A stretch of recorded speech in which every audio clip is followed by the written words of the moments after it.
ठाणे जिल्ह्यामध्ये महायुतीमध्ये कुरबूर असल्याचं दिसतंय। कारण भाजपच्या एका नेत्यानं शिवसेनेचे मंत्री प्रताप सरनाईक यांच्यावर गंभीर आरोप केले। सरनाईक यांनी मीरा भाईंदर शहरात केलेल्या अवैध कामांची तक्रार भाजपचे जिल्हाध्यक्ष दिलीप जैन यांनी केली आहे।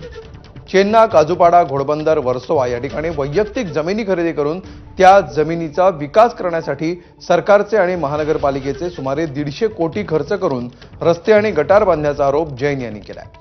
तसं पत्रच त्यांनी मुख्यमंत्री फडणवीस, उपमुख्यमंत्री एकनाथ शिंदे आणि अजित पवार यांना दिलंय।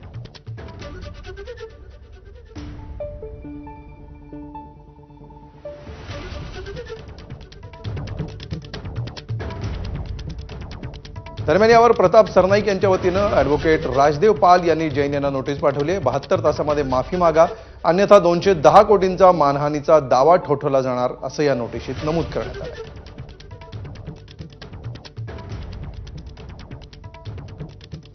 दरम्यान यावर भाजपचे जिल्हाध्यक्ष दिलीप जैन यांनी काय प्रतिक्रिया दिली आहे पाहूया।